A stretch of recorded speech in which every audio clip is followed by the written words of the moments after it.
শ্বশুরবাড়ি বাবার বাড়ি সপরিবারে তারাপীঠ গেছিলাম মায়ের কাছে পুজো দিতে।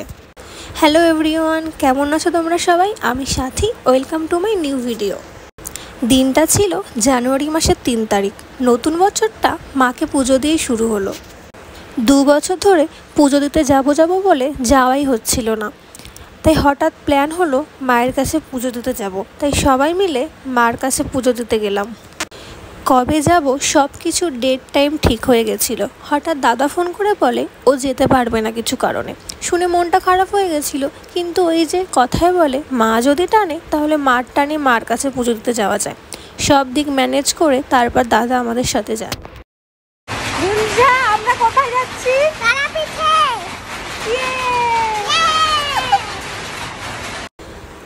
আমরা দুপুরবেলায় বেরিয়েছিলাম। গাড়িতে ওঠার আগে বাচ্চারা একটু ছবি ভিডিও তুলে নিচ্ছিল। এরা আমার 3 ভাগ্নি আর 2 দিদি ভাই। ওই যে পেছনে আমার 2 জিজু। গাড়িতে কে কোন সিটে বসবে আমরা বাড়ি থেকেই ভেবে রেখেছিলাম, তাই যে যার জায়গায় বসে পড়ছিল। আমি তো জানালার সাইড ছাড়া বসতেই পারবো না। বাড়ির থেকে বেরিয়ে যখন দাদাকে ফোন করলাম তখন ওরা বেরোয়নি। আমরা বেরোনোর প্রায় 1 ঘন্টা পর ওরা বেরিয়েছিল।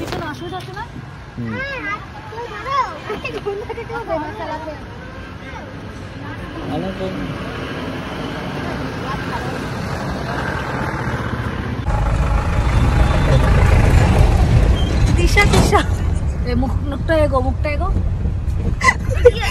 গাড়িটাই তো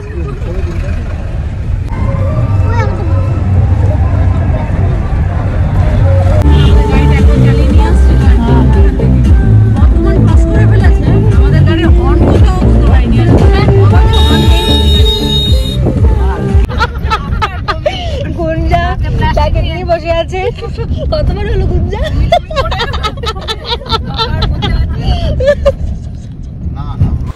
যেতে যেতে প্রায় সন্ধে হয়ে গেছিল।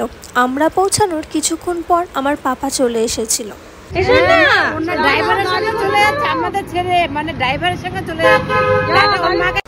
হোটেলে গিয়ে স্নান করে রেডি হয়ে সবাই মিলে তাড়াতাড়ি পুজো দিতে গেছিলাম। আমরা সেদিন রাতেই পুজো দিয়েছিলাম। আমার পাপা কোথায় গেল? সোনা কোথায় পাচ্ছে না আমার সোনা পাপাকে।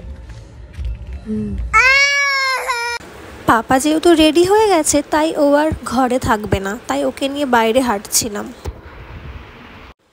পুজো দিতে যাওয়ার সময় কেউ আমরা ফোন নিয়ে যাইনি, সবার ফোন হোটেলেই ছিল, তাই পুজোর কোনো ভিডিওই করা হয়নি।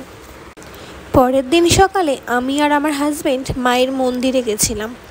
মন্দিরে ঢুকে আমি তো দেখে অবাক।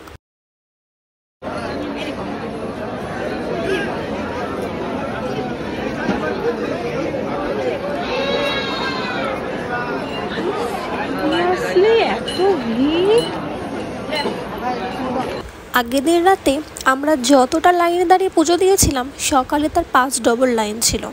আগের দিন রাতে আমাদের প্রায় 1.5 ঘন্টার মধ্যেই পুজো হয়ে গেছিল। মন্দির থেকে ফেরার সময় মিষ্টি নিয়ে গেছিলাম। মিষ্টিগুলো দেখতে যতটা ভালো লাগছিল খেতে তেমন ভালো ছিল না। হোটেলে গিয়ে টিফিন করে তারপরে আমরা ওখান থেকে মেসেঞ্জারে গেছিলাম সবাই মিলে।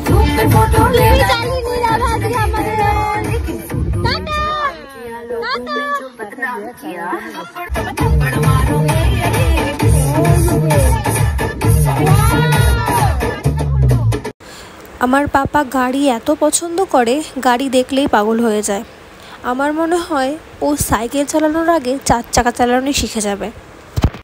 দেখতে দেখতে তাতাই তো দুজনেই বড় হয়ে যাচ্ছে। কয়েকদিন পর দেখবো দাদা ভাইকে নিয়ে 4 চাকা চালিয়ে পিমনির বাড়ি আসছে। মেসেঞ্জার যাওয়ার পথে এত সুন্দর সুন্দর রাস্তা দেখেছি, তেমন খারাপ রাস্তাও দেখেছি। তারাপীঠ থেকে মেসেঞ্জার যেতে প্রায় 2 ঘন্টার মতন লেগেছিল। মেসেঞ্জার আমি এর আগেও গেছিলাম, সেটা বাবার সঙ্গে ছোটবেলায়।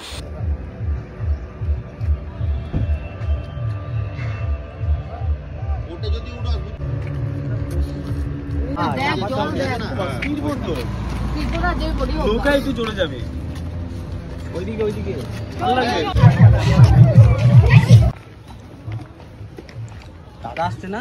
দাদা কই? এ দাদাকে একটু একটু পর পর বলবা রোটেশন করতে, দিয়ে আমাদের কোলে মলে দিতে বলবা, একা একা চাপ হয়ে যাবে। আমার মার ইচ্ছে ছিল নিচে গিয়ে পাথরের সামনে ছবি তুলবে, তাই অনেক কষ্ট করে নিচে নেমেছিল।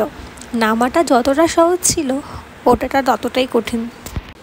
আমার বাবার একটা ছবি ছিল সেম জায়গায় মেসেঞ্জারের পাথরের ওপরে দাঁড়িয়ে। এখানে এসে ওই ছবিটার কথা মনে পড়ে গেছিল।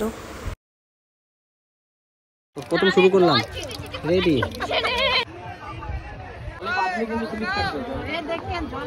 জলে পা দিলে স্লিপ করবে বাবা। ওখানে তেমন ভালো খাবারের দোকান ছিল না, টুকটাক অনেক কিছুই খাওয়া হয়েছিল। যেহেতু দুপুর হয়ে গেছিলো তো সবারই খিদে পেয়ে গেছিলো। ওখান থেকে বেরিয়ে আমরা হোটেল খুঁজছিলাম, তো সন্ধে হয়ে গেছিলো। তারপর একটা হোটেল খুঁজে পেলাম, তো ওখানে খাওয়া দাওয়া করে আমরা বেরিয়ে গেলাম বাড়ির দিকে।